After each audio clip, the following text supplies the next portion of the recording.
Hello. So we are going to be looking at radial symmetry and how we can use it and things to inspire us for our artwork. And I'd like to jump right in and share my screen and share with you a few slides that I have created. This will give you lots of ideas of what you can think about when creating a composition with radial symmetry. So the most obvious is like a ripple effect in water or a target where things are coming in concentric circles out from the center. So radial symmetry is radiating out from the center. It can also be seen in a spiral, and you can use a spiral in your composition as well. And you can also use the Fibonacci sequence or the golden ratio for a more mathematical spiral in your piece.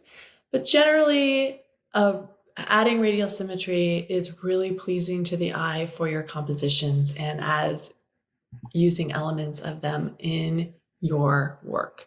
So there's a lot of different ways that you can use a spiral.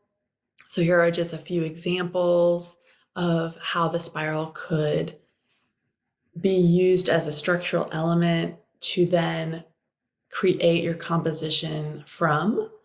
And then you can also look into op art, which is optical art, creating optical illusions, and that's going to give you a lot to think about and look at.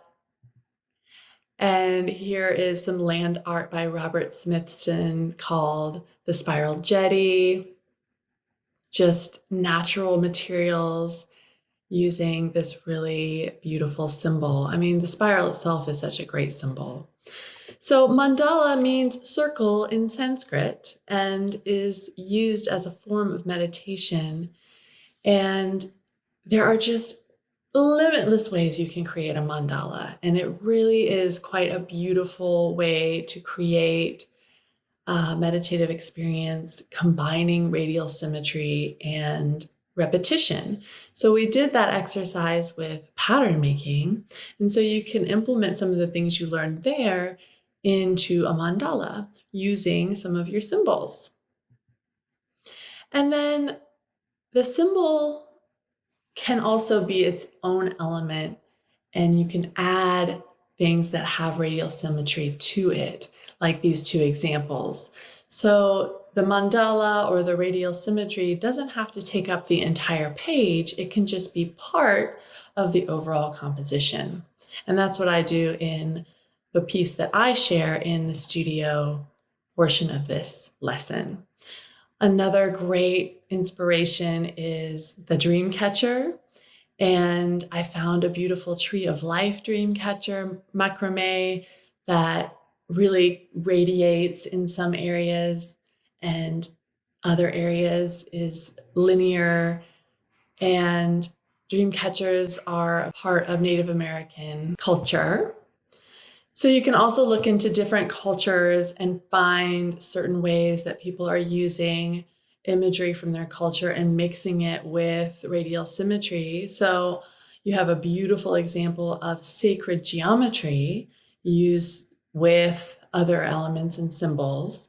And sacred geometry is, of course, a wonderful inspiration for radial symmetry as well. Here's the Mayan calendar, which is radial symmetry, filled with amazing symbols. And I think this is really inspiring if you want to look further into the meanings and the way that they structured this. I ran into some Arabic calligraphy as a mandala in my research, and I found that quite beautiful.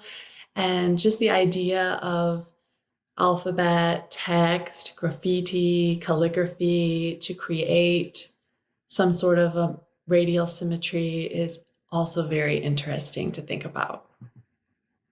So I had mentioned before the Fibonacci sequence or spiral, where they're utilizing mathematics to build out this perfect geometry. And then that is seen throughout nature, right? So when you look inside of a sunflower, or you look at a dahlia and it's endless, like cauliflower and broccoli, and all of that is just naturally beautifully aligned in spirals and radial symmetry. And of course, seashells and marine life have beautiful spirals and radial symmetry as well. So just continue to be inspired by this beautiful world when you're creating your compositions, and it's endless. You're welcome to have a mandala as your piece, moving symbol with symbol. But I also ask you to think about it as a supporting design element. So it's not taking up the entire piece, but it's just part of the piece, like we saw with that sacred geometry and the door knocker guy. So, of course, mandalas have been huge in tattoos for a decade at least as a more popular choice. And so I looked to tattoos for some inspiration, and I found this beautiful Buddha head with some floral imagery and then a mandala as an element. And so you can have it be a supporting element, and then also asking you to use your symbol as a supporting element. So just things to consider, not required. You can interpret this lesson however you want.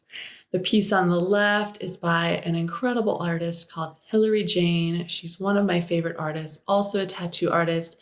And you can see how she's created this halo that just adds a little bit of radial symmetry to a really beautiful, robust composition.